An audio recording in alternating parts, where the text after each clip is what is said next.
हमारी पार्टी लोकसभा के आम चुनाव अकेले ही लड़ेगी। बसपा सुप्रीमो मायावती का आज जन्मदिन है। उन्होंने अपने जन्मदिन के मौके पर लखनऊ में एक प्रेस कॉन्फ्रेंस को संबोधित करते हुए समाजवादी पार्टी के साथ साथ बीजेपी पर भी निशाना साधा। इस दौरान उन्होंने ईवीएम और इंडिया गठबंधन का भी जिक्र किया और ऐलान किया कि उनकी पार्टी बसपा पूरे देश में अपने बूते पर अकेले लोकसभा चुनाव लड़ेगी। उन्होंने कहा कि सभी पार्टियां उनके ऊपर डोरे डाल रही हैं। वहीं अखिलेश यादव सोच रहे हैं कि वो उनकी पार्टी का हिस्सा बने। उन्होंने साफ शब्दों में कहा कि ऐसा कोई वहम न पाले। बसपा के प्रदेश मुख्यालय पर आयोजित संवाददाता सम्मेलन में मायावती ने कहा, इलेक्शन को लेकर यहां पर फिर से बात साफ कर देना चाहती हूं कि हमारी पार्टी मुल्क में जल्दी ही घोषित होने वाले लोकसभा के आम चुनावों में गरीबों, अपेक्षित वर्गों में से विशेषकर दलितों, आदिवासियों, अति पिछड़े वर्ग और मुस्लिम और दूसरे धार्मिक अल्पसंख्यक समाज के लोगों के बलबूते पर पूरी तैयारी से दमखम के साथ अकेले ही चुनाव लड़ेगी। मायावती ने इस दौरान अपनी 4 बार की उत्तर प्रदेश सरकार की उपलब्धियों को भी गिनाया। इसके साथ ही उन्होंने सत्तारूढ़ बीजेपी पर निशाना साधते हुए कहा कि बीएसपी ने 4 बार की सरकार में सभी वर्गों को लेकर काम किया। मौजूदा वक्त में कोई काम नहीं दिख रहा है और मुफ्त में राशन देकर लोगों को गुलाम बनाया जा रहा है। बसपा सुप्रीमो ने ईवीएम पर प्रतिक्रिया व्यक्त करते हुए कहा कि ईवीएम में मिल रही गड़बड़ी की खबरों से बीएसपी के लोग चिंतित हैं। ऐसे में पूरी ऊर्जा से पार्टी को मजबूत बनाना है। अगर पार्टी के लोग इन हालात का मुकाबला करके पूरी निष्ठा से लगे रहते हैं तो पार्टी मजबूत होगी। बाकी आप भी सुने कि मायावती ने क्या क्या कहा। पार्टी लोकसभा के आम चुनाव अकेले ही लड़ेगी। जिस प्रकार से सपा मुखिया ने कुछ ही घंटों के अंदर बीएसपी प्रमुख के प्रति गिरगिट की तरह अपना रंग बदला है कि ऐसा लगता है कि अब बीएसपी प्रमुख जल्दी ही राजनीति से संन्यास लेने वाली है, जिसमें रत्ती भर भी सच्चाई नहीं है। तुम्हारी पार्टी यहाँ किसी भी गठबंधन व पार्टी के साथ मिलकर ये चुनाव नहीं लड़ेगी। इन्हें फ्री में थोड़ा सा राशन आदि देकर अपना गुलाम व लाचार एवं मोहताज और बनाया हुआ है। ये अभी हाल ही में विपक्ष के इंडिया गठबंधन को लेकर जिस प्रकार से सपा मुखिया ने एक सोची समझी रणनीति के तहत बीएसपी के लोगों को गुमराह करने के उद्देश्य से कुछ ही घंटों के अंदर बीएसपी प्रमुख के प्रति गिरगिट की तरह अपना रंग बदला है, तो उससे भी पार्टी के लोगों को जरूर सावधान रहना है। इसके साथ ही पिछले महीने पार्टी की ऑल इंडिया की बैठक में आम सहमति से श्री आकाश आनंद को मैंने अपना एकमात्र उत्तराधिकारी घोषित किया था। तो उसके बाद से बीच में अब मीडिया में ये भी फर्जी व गलत खबरें प्रचारित की जा रही हैं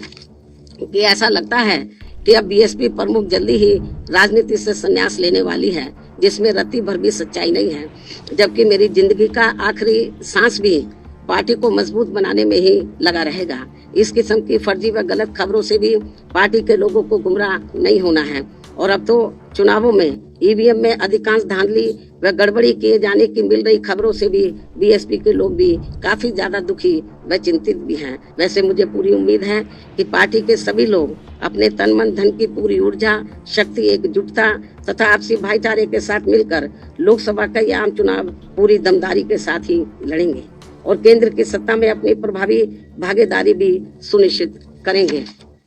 इसके साथ ही इस चुनाव को लेकर जहां मैं ये बात भी फिर से स्पष्ट कर देना चाहती हूं कि हमारी पार्टी देश में जल्दी ही घोषित होने वाले लोकसभा के ये आम चुनाव यहां गरीबों एवं उपेक्षित वर्गों में से विशेषकर दलितों, आदिवासियों, अति पिछड़े वर्गों, मुस्लिम व अन्य धार्मिक अल्पसंख्यक समाज के लोगों के बलबूते पर ही पूरी तैयारी व दमदारी के साथ अकेले ही लड़ेगी। और इन्हीं के बलबूते पर ही हमने सन 2007 में यहाँ आबादी के हिसाब से देश के सबसे बड़े प्रदेश उत्तर प्रदेश में अकेले ही चुनाव लड़कर फिर अपनी पार्टी की पूर्ण बहुमत की सरकार भी बनाई थी।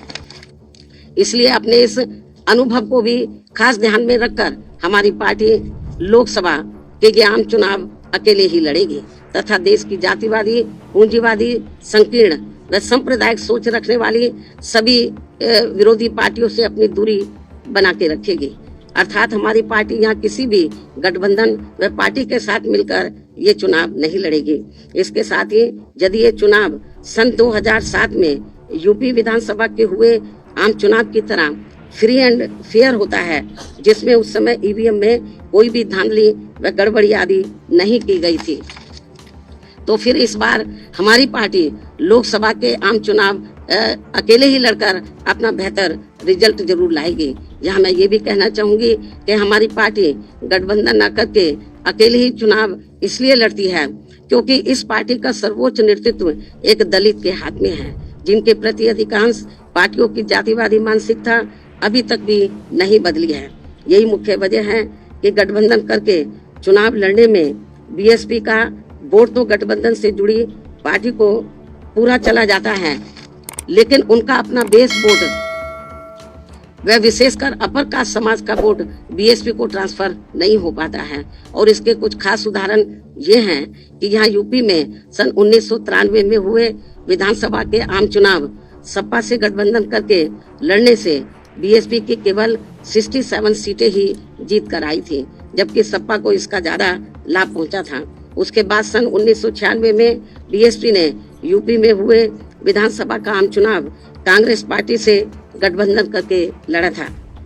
जिसमें पार्टी की केवल 67 सीटें ही जीत कर आई थी और इस चुनाव में भी कांग्रेस पार्टी को ही ज्यादा फायदा हुआ था। तो तब फिर बीएसपी ने यहाँ सन 2002 में विधानसभा के हुए आम चुनाव अकेले ही लड़ा था, जिसमें पार्टी की पहली बार यहाँ 67 से बढ़कर लगभग 100 सीटें जीत कर आई थी, जिसमें 2 हमारे विधायक सिंबल ना मिलने की वजह से समय से इंडिपेंडेंट जीत कर आए थे। उसके बाद सन 2007 में यूपी में विधानसभा के हुए आम चुनाव में बीएसपी ने फिर से अकेले चुनाव लड़कर यहाँ अपनी पूर्ण बहुमत की सरकार भी बना ली थी, जबकि उस समय ये चुनाव ईवीएम से ही हुआ था, जिसमें शुरू में कोई धांधली व बेईमानी आदि नहीं हो पाई थी। साथ ही गठबंधन को लेकर पार्टी का ये भी मानना है कि इस मामले में अभी तक का अधिकांश अनुभव यही रहा है कि गठबंधन करके चुनाव लड़ने से हमारी पार्टी को फायदा कम व नुकसान ज्यादा होता है तथा इससे पार्टी का वोट प्रतिशत भी कम हो जाता है और फिर बीएसपी से गठबंधन करने वाली पार्टी को पूरा फायदा पहुंच जाता है। यही मुख्य वजह है कि देश में अधिकांश पार्टियां बीएसपी से गठबंधन करके चुनाव लड़ना चाहती हैं, जबकि हमें बीएसपी के हित को भी देखना बहुत जरूरी है, जिसे मद्देनजर रखते हुए अब बीएसपी के लिए पार्टी व मूवमेंट के हित में अकेले ही चुनाव लड़ना ज्यादा बेहतर होगा। लेकिन अब किसी भी चुनाव के बाद हमारी पार्टी खासकर कमजोर एवं उपेक्षित वर्गों के हितों में केंद्र व राज्यों की सही बनी सरकारों में व उनकी जरूरत को ध्यान में रखकर अपनी उचित भागीदारी के आधार पर शामिल भी हो सकती है। लेकिन चुनाव मिलकर नहीं लड़ेगी। चुनाव के बाद का मैं आपको बता रही हूँ, क्योंकि ऐसे में अब पूर्व की तरह पार्टी बाहर से फ्री में समर्थन देने वाली नहीं। हमने यूपी में अपनी पार्टी के नेतृत्व में 4 बार रही सरकार के दौरान यहाँ सर्वजन हिताय व सर्वजन सुखाय के लिए और उसमें भी खासकर दलितों, आदिवासियों, अति पिछड़े वर्गों, मुस्लिम व अन्य धार्मिक अल्पसंख्यकों के साथ साथ गरीबों, मजदूरों, बेरोजगारों, छात्रों, युवाओं, महिलाओं, व्यापारियों, कर्मचारियों, किसानों व अन्य मेहनतकश लोगों के हित एवं कल्याण के लिए भी अनेकों अति महत्वपूर्ण जन कल्याणकारी योजनाएं शुरू की हैं,